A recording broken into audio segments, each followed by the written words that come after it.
കഴിഞ്ഞില്ല. നിങ്ങൾക്കറിയാമല്ലോ, നമ്മുടെ രാജ്യത്തെ മുജാഹിദുകൾ പള്ളികൾ എന്ന പേരിൽ ബിൽഡിങ്ങുകൾ ഉണ്ടാക്കി സ്ത്രീകളെ ജുമാക്കും ജമാഅത്തിനും വേണ്ടി ആട്ടിത്തെളിച്ചു കൊണ്ടുപോകുന്ന സമ്പ്രദായം നമുക്ക് കാണാൻ കഴിയും. ഹബീബായ മുഹമ്മദ് റസൂലുള്ളാഹി പഠിപ്പിച്ച ഇസ്ലാമിൽ അവിടെ പറഞ്ഞിട്ടുള്ളത് വബുയൂതുഹുന്ന ഖൈറുൽ ലഹുന്ന, വീടാണ് അവർക്ക് ഖൈറായിട്ടുള്ളത് എന്ന് അല്ലാഹുവിന്റെ റസൂൽ പഠിപ്പിക്കുന്നു. സഹോദരന്മാരെ, എന്നാ മുജാഹിദുകൾ പറയുന്നതോ വീടല്ല ഖൈറ്, പള്ളിയാണെന്ന് പറഞ്ഞുകൊണ്ട് വീട്ടിൽ നിന്ന് പള്ളിയിലേക്ക് തെളിച്ചു കൊണ്ടുപോകുന്നു. ഈ വിഷയത്തിൽ പൂർവീകരുടെ പാരമ്പര്യം എന്താണ്, പരിശുദ്ധ ഖുർആന്റെ പ്രഖ്യാപനം എന്താണ്, ഹദീസുകൾ വിളിച്ചോതുന്നത് എന്താണ്, വിശദീകരിക്കാൻ സമയമില്ല. പള്ളി ഉണ്ടാക്കാൻ പറഞ്ഞ പരിശുദ്ധ ഖുർആനിൽ ഏതെങ്കിലും ഒരു സ്ഥലത്ത് ആ പള്ളികളിലേക്ക് അന്യ സ്ത്രീകൾ ജുമാക്കും ജമാഅത്തിനും കൊണ്ടുപോകണമെന്ന് പറയുന്ന, കൽപ്പിക്കുന്ന, നിർദ്ദേശിക്കുന്ന, അതിന് പ്രോത്സാഹനം കൊടുക്കുന്ന ഒരൊറ്റ ഖുർആൻ സൂക്തം ഇതുവരെ മുജാഹിദുകൾക്ക് കാണിക്കാൻ കഴിഞ്ഞിട്ടില്ല. ഒരൊറ്റ ഖുർആൻ പോകട്ടെ, ഒരായത്ത് പോകട്ടെ, ഒരായത്തിന്റെ തുണ്ടം പോലും കാണിക്കാൻ കഴിഞ്ഞിട്ടുണ്ടോ? അന്യപുരുഷന്മാർ പങ്കെടുക്കുന്ന ജുമുഅ ജമാഅത്തുകളിലേക്ക് സ്ത്രീകൾ പോകണമെന്ന് കൽപ്പിക്കുന്ന ഒരായത്ത്, 6000 ചില്ലാനം വരുന്ന ആയത്തുകളില്ലേ ഖുർആനിൽ? ഒരായത്തുണ്ടോ സ്ത്രീകൾ പള്ളിയിലേക്ക് പോകണമെന്ന് കൽപ്പിക്കുന്ന അല്ലെങ്കിൽ നിർദ്ദേശിക്കുന്ന ഒരൊറ്റ ആയത്ത് കാണിക്കാൻ കഴിയില്ല. അതേ അവസരത്തിൽ സംഗതിയുടെ കിടപ്പ് നേരെ മറിച്ചാണ്. പള്ളി ഉണ്ടാക്കാൻ പറഞ്ഞത് അള്ളാഹുവിന്റെ ഖുർആനാണ്. ആ ഖുർആനിൽ ആ പള്ളിയിൽ ആര് പോകണമെന്ന് കൂടി അള്ളാഹു പഠിപ്പിക്കുന്നു. നമുക്കറിയില്ലേ, പ്രവാചകരുടെ കാലത്ത് മദീനയിൽ മുനാഫിഖുകൾ അവരുടെ പാരമ്പര്യ പള്ളിക്ക് സമാനമായി ഒരു പള്ളി നിർമ്മിച്ചു. മസ്ജിദുൽ ളിറാർ എന്നാണ് ആ പള്ളിയുടെ പേര്. പള്ളിയുടെ പേര് തന്നെ എടങ്ങേറിന്റെ പള്ളി എന്ന. ആ പള്ളിയുടെ ഉദ്ഘാടനത്തിന് അള്ളാഹുവിന്റെ റസൂലിനെ ക്ഷണിച്ചപ്പോ നിങ്ങൾക്കറിയാമോ, പരിശുദ്ധ ഖുർആൻ അവതരിക്കുകയാണ്. ലാ തഖും ഫീഹി അബദാ, നബിയേ നിങ്ങൾ ആ പള്ളിയിൽ പോയി നിസ്കരിക്കാൻ പാടില്ല, അവരുടെ പള്ളിയിൽ നിങ്ങൾ പോവാൻ പാടില്ല. എന്തേ? അതും കിബിലയിലേക്ക് തന്നെയല്ലേ, അതും പള്ളിയല്ലേ, അവിടെയും മുസല്ലയില്ലേ, അവിടെയും നിസ്കരിച്ചൂടെ? ആ ന്യായത്തിനൊന്നും പ്രസക്തിയില്ല. ഖുർആൻ പറയുന്നത് ലാ തഖും ഫീഹി അബദാ, ഒരിക്കലും നബിയെ നിങ്ങൾ അവിടെ നിസ്കരിക്കരുത്. പിന്നെയോ തങ്ങൾ നിസ്കരിക്കേണ്ട പള്ളി ഏതാണ്?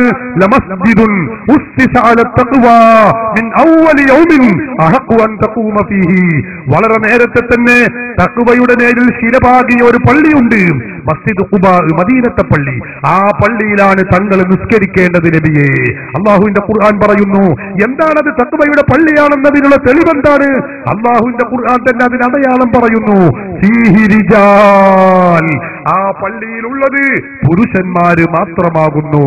അവിടെ സ്ത്രീകൾക്കൊരു കമ്പാർട്ട്മെന്റ് ഇല്ല, സ്ത്രീകൾക്കായി അവിടെ മറച്ചു വെച്ചിട്ടില്ല.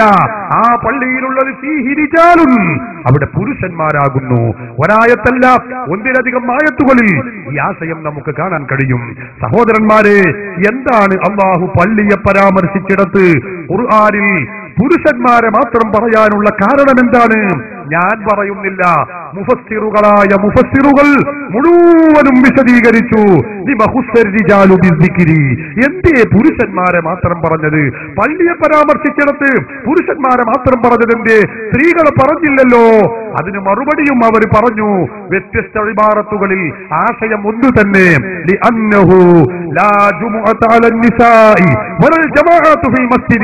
സ്ത്രീകൾക്ക് പള്ളിയിൽ നിസ്കാരമില്ല, പള്ളിയിൽ ജുമുഅ ഇല്ല, പള്ളിയിൽ ജമാഅത്തുമില്ലല്ലോ.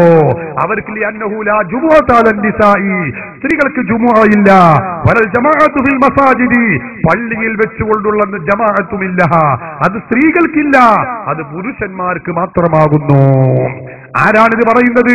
ഒരു മുഫസ്സിറല്ല, ഞങ്ങൾ മാത്രം കണ്ടത്. നമ്മുടെ കേരളത്തിൽ ഇന്ന് പരിചിതമായ തഫ്സീറുകൾ 40ഓളം തഫ്സീറുകൾ, ഒരു ഡസനല്ല, 2 ഡസനല്ല, 3 ഡസനല്ല, 40ലധികം തഫ്സീറുകൾ നോക്കിയപ്പോ എല്ലാ മുഫസ്സിറുകളും ഈ ആശയം രേഖപ്പെടുത്തി വെച്ചത് നമുക്ക് കാണാൻ കഴിയും. എല്ലാവരും പറയുന്നു ഇതേ ആശയം. നോക്കൂ നിങ്ങൾ, പരിശുദ്ധ ഖുർആനിൽ സ്ത്രീകൾ പള്ളിയിലേക്ക് പോകണമെന്ന് പഠിപ്പിച്ചിട്ടില്ല. ഹദീസിലുണ്ടോ? ഒരിക്കലുമില്ല. അല്ലാഹുവിന്റെ റസൂലിനോട് നിങ്ങൾക്കറിയാമോ, പ്രവാചകരോട് ചോദ്യം, സഹബി വനിതകൾ വന്നുകൊണ്ട് ചോദിക്കുകയാണ്, നബിയെ ഞാൻ തങ്ങളുടെ കൂടെ പള്ളിയിലേക്ക് വരട്ടെ നബിയെ? ചോദിക്കുന്നത് ആരാ? സഹാബി വനിതകളാണ്. അവർ വന്ന് ചോദിക്കുന്നു. നോക്കൂ നിങ്ങൾ, ബീബി അസ്മാ റളിയല്ലാഹു അൻഹ അല്ലാഹുവിന്റെ റസൂലിന്റെ അരികിൽ വന്നുകൊണ്ട് ചോദിക്കുന്നു, നബിയെ ഞാനും അങ്ങയുടെ കൂടെ പള്ളിയിലേക്ക് നിസ്കരിക്കാൻ വരട്ടെ? നബി സല്ലല്ലാഹു അലൈഹി വസല്ലമ തങ്ങളോട് ചോദ്യം നേരിട്ട് ചോദിക്കുകയല്ല, അവരൊരു ആമുഖമായി ചോദിക്കുകയാണ്. നബിയെ അനവാഫിദത്തുൻ നിസാഇലൈക യാ റസൂലല്ലാഹ്, ഞാൻ സ്ത്രീകളുടെ പ്രതിനിധിയായി ഞങ്ങൾ യോഗം കൂടി എന്നെ പറഞ്ഞയച്ചതാണ് നബിയെ. എന്നിട്ടോ എനിക്ക് ചോദിക്കാനുള്ളത്, മാ മിൻ ഇംറഅത്തിൻ കായിനത്തിൻ ഫി ശർഖിൻ വലാ ഗർബിൻ സമിഅത് ബി മഖ്റജി ഹാദാ ഇല്ലാ വഹിയ അലാ മിസ്ലി റഅയി. എന്റെ ഈ ആഗമന വിവരമുണ്ടല്ലോ, ലക്ഷ്യമുണ്ടല്ലോ, ഇത് ലോകത്തുള്ള ഏത് സ്ത്രീ അറിഞ്ഞാലും അവർക്ക് എന്റെ അതേ അഭിപ്രായമാണ് പറയാനുണ്ടാവുക. അങ്ങനെയുള്ള ഒരു കാര്യവുമായിട്ടാണ് ഞാൻ വന്നിട്ടുള്ളത്. നബി തങ്ങൾ ശ്രദ്ധാപൂർവം കേട്ടു. എന്നിട്ട് ചോദിച്ചു, തങ്ങൾ പുരുഷന്മാരുടെ മാത്രം പ്രവാചകനാണോ അതല്ല സ്ത്രീകളുടെ കൂടെ പ്രവാചകനാണോ? നബി തങ്ങൾ പറഞ്ഞു, ഞാൻ പുരുഷന്മാരുടെയും സ്ത്രീകളുടെയും പ്രവാചകനാണ്. അപ്പോ മഹദിയായ അസ്മാ ബീബി റസൂലുള്ളാഹി തങ്ങളോട് പറയുന്നു, എന്നാ എനിക്കൊരു കാര്യം പറയാനുണ്ട് നബിയെ. ഇന്നകും മആശിറ റിജാലി ഫുള്ളിൽതും അലൈനാ ബിൽ ജുമുഅത്തി വൽ ജമാഅത്തി.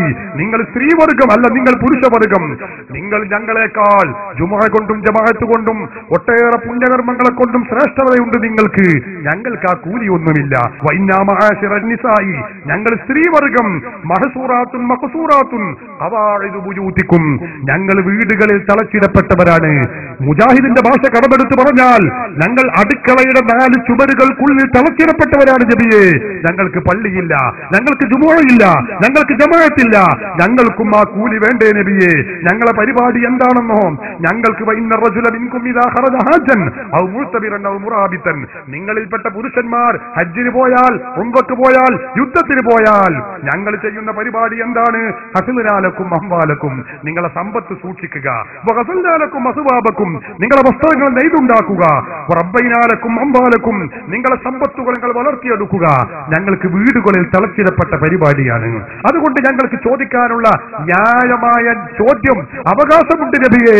അഫനുശാരികുകും ഫിൽ അജ്രി യാ റസൂലല്ലാഹ്. എന്താണ് ചോദ്യം? അഫനുശാരികുകും ഫിൽ അജ്രി യാ റസൂലല്ലാഹ്, നിങ്ങളെപ്പോലെ പുരുഷന്മാരെ പോലെ ഞങ്ങൾക്കും പ്രതിഫലം വേണ്ടയോ നബിയേ? അർത്ഥവത്തായ ചോദ്യം കേട്ടപ്പോ നബി തങ്ങൾ പറഞ്ഞത് എന്താണ്? അസ്മായെ, നിങ്ങൾ ജുമുഅക്കും ജമാഅത്തിനും പള്ളിയിലേക്ക് വരുന്നില്ല എന്ന വിവരം ഞാൻ അറിഞ്ഞിട്ടില്ല. നീ പറയുമ്പോഴാണ് ഞാൻ അറിയുന്നത്.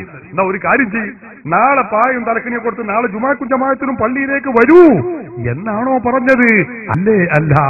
അവിടുന്ന് പറഞ്ഞു, ഇൻസരിഫി അയ്യത്തുഹൽ മർഅ ഖാല റസൂലുള്ളാഹി, പോകൂ പെണ്ണെ നിന്റെ വീട്ടിലേക്ക്.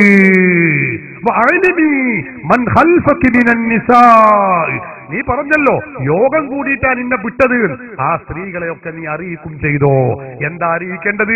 ഇന്ന ഹുസ്ന തബഉലി ഇഹ്ദാകുന്ന, നിങ്ങളിൽപ്പെട്ട ഓരോ സ്ത്രീയും അവർ ഭർത്താക്കന്മാരോട് നല്ല നിലക്ക് വർത്തിക്കുകയും അവരുടെ പുണ്യകർമ്മങ്ങൾ ശർഅ് കൽപ്പിച്ചതുപോലെ നിർവഹിക്കുകയും ചെയ്താൽ യഅദിലുൽ അജ്റ കുല്ലഹു ഖാല റസൂലുള്ളാഹി, പുരുഷന്മാരായ ഞങ്ങൾ പള്ളിയിൽ വെച്ച് ചെയ്യുന്ന കർമ്മത്തിന്റെ പുണ്യകരമായ ഇബാദത്തുകളുടെ പ്രതിഫലം നിങ്ങൾക്ക് ലഭിക്കുന്നതാണെന്ന് അല്ലാഹുവിന്റെ റസൂല് പഠിപ്പിക്കുന്നു.